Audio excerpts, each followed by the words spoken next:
This is going to be a quick unboxing of the Nexus 5X. Just got this the other day. We're going to unbox this and I'm going to do a quick comparison to the Moto X Pure Edition, the 2015 edition, and just kind of see how they stack up. Got this phone a couple months ago. Really love the 2014 Moto X. Really not in love with the 2015 Moto X. So got a good deal on this one on Black Friday. We'll unbox it here and just see how it stacks up to the Moto X. And get your quick reference chart there. And one of the things you can see right away is the difference in size between the two phones.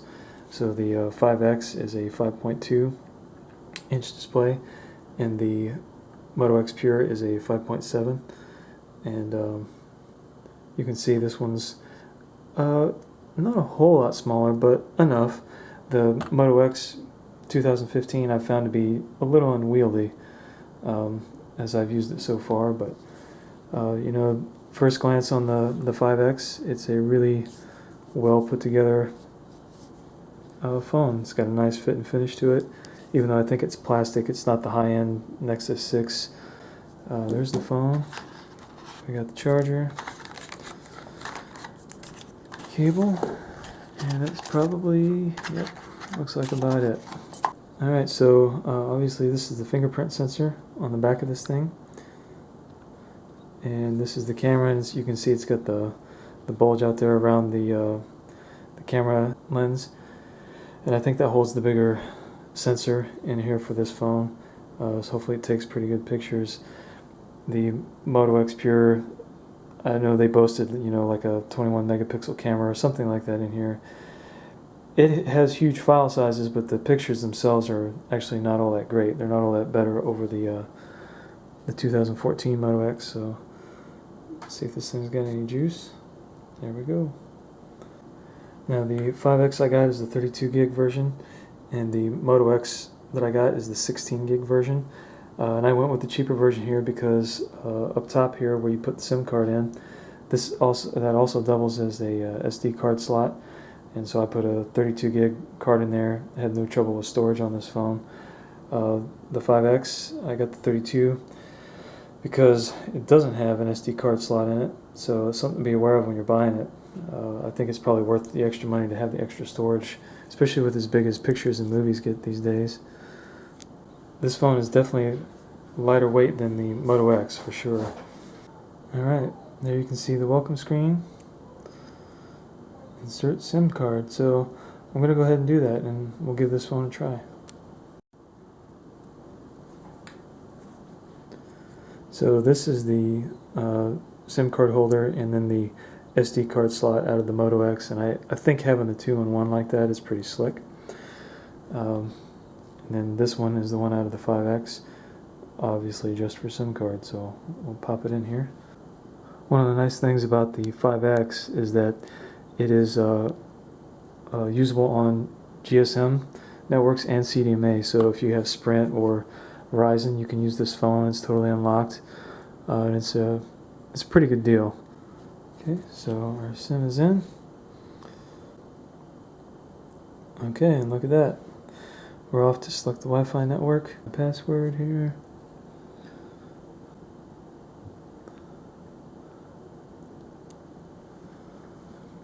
Alright, password's in. Obtaining IP address. Let it do its thing. Okay, so it's asking me to copy my current setup to this Nexus 5X. That is exactly what I want to do. So I probably have to sign into my Google account, of course. Okay, so I've got my other device turned on, so we're going to open the Google Settings app. Okay, set up nearby device. Okay, next. It says touch Nexus 5X113 on the list. Okay, follow the on-screen instructions. And we've definitely got the right device, same code on both. Confirm your screen lock to continue. Copy your Google accounts, apps, and data to your other device. Copy. Right on. Finish it up on your Nexus 5X. Okay, so we're done with Moto X for now. These are Google services. Automatically backup device data. So it's going to ask you a bunch of this stuff. Yeah, I'll just leave them all on for now. We'll see how this phone runs.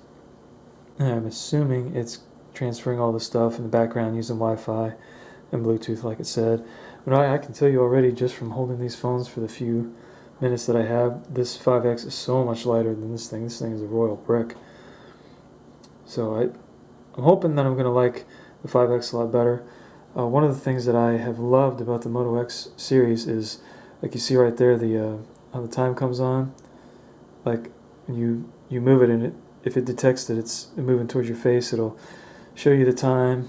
That lock symbol, if you had mail or a text, it'll show you at a quick glance if you got anything, and you can just swipe your thumb down and open up the phone, and you don't need to mess around with the power button on the side like you do on a lot of phones, especially the iPhone. And the other thing I've loved about the Moto X is the little quirky gestures it has, where if this will work, you shake it twice like that, and it turns on the flashlight, and it turns it off. Twist it, it turns on the camera. Those things are very, very useful, and I know the Nexus line I don't think has that. So I will probably miss that, but we'll see. If the performance of the phone is better, I'll like it, because I found this Moto X 2015 one to be quite a bit more laggy over the previous year's version. So, alright, add another email. Add a personal email. I'll add my Yahoo. Okay, so input the password for my Yahoo. Okay, so email set up fingerprint. Okay, let's try it. It's one of the cool things with this phone.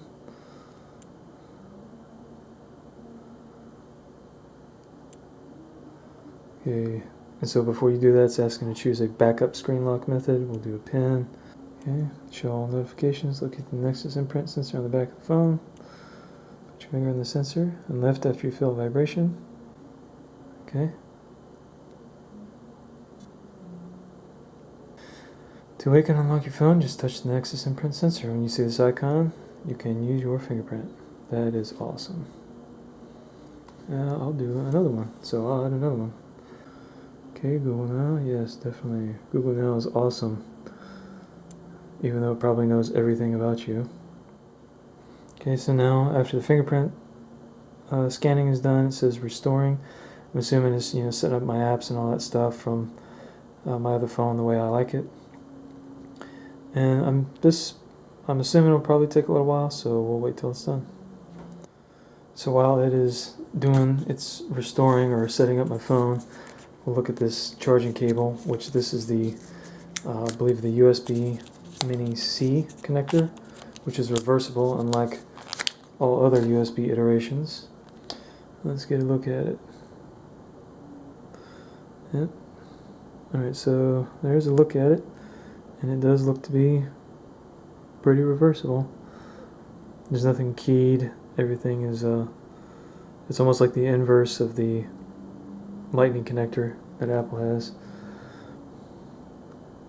USB-C on both ends. And of course, so a new cable, which means this charger will only work with this cable, of course.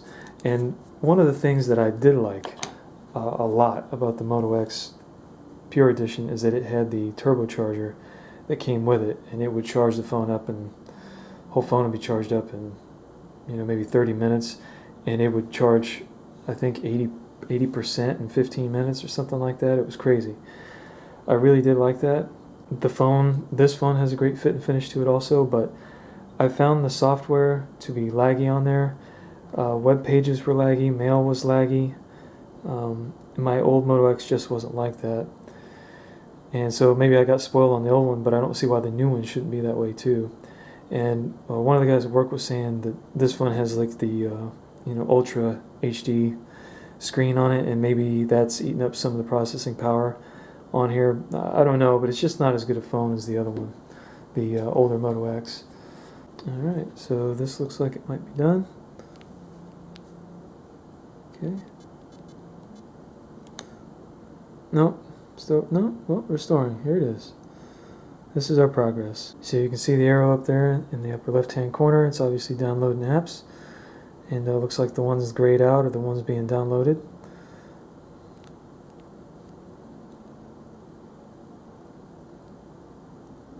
Yeah, alright. Okay, so I just opened Chrome, and you know, in these newer versions of Android, for whatever reason, they tell you Chrome tabs have moved.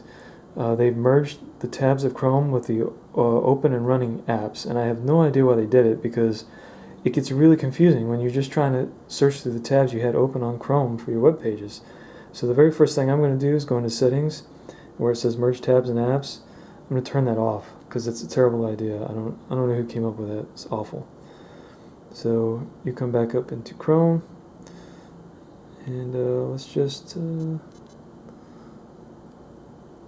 so she's pretty snappy, pretty quick phone, especially because it's downloading all that stuff in the background. Let's just tap Chrome on both. Oh, Nexus 5X was a little bit faster there. Let's go to the BBC homepage, and let's just see which one pulls it up faster. Go.